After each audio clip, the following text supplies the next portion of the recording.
What problem? Your one home I give. What is this problem? Problem is because it's the Corona time and you come with the group. Corona, okay. And we are... You Corona, okay, close. Yes, and close you, please. Close your mouth, please. What you drink now? You drink? Yes. Rocky, what is your character now? Sorry. I can speak English, German, okay. Was machst du? Mi možemo pričati srpski, pošto ste vi naš državljani, jel? Was machst du? Was machst du? You live here? Nein. No. No.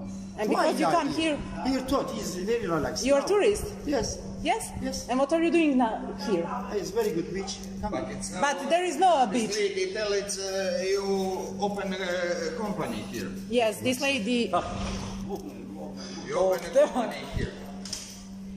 You want to see some books? One lady, Montenegro lady, come with you. Why, madam? Why? This lady. Maybe you're Turkey. I'm You're Turkey. for you. You are Turkey or Albanian? Germany is born. Germany. Yes, my mother, my father. And all Turkey people. This is no understand. You're It's like Master Dozil. Master Dozil. I am as an actor. It's crazy. Coming please. Coming please. I am Blue Match. Ezel. Yes.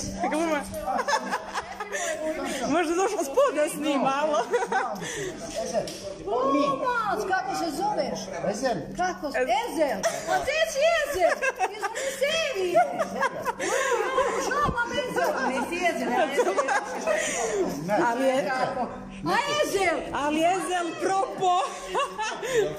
Nije, Ezel je veći. Ti pustima.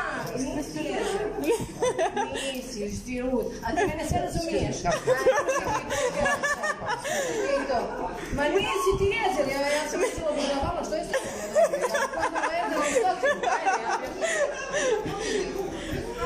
ali razumiješ si me, ja? Razumiješ me, super me razumiješ. A, Ezel, ti Ezel, nemaš ti od Ezela. Nisi Ezel. But sorry, there is one lady who come with you, and she said that you make some company here. No, this is only working. I want working home, apartment. Nice holiday. My life in Turkey, Istanbul. But what are you doing here in this build? Sorry? What are you doing here in this build? I give one home. Okay. Ne bih se više raspravljala, evo. Tu je nadzorni organ, pa nek se on s njima razvoj.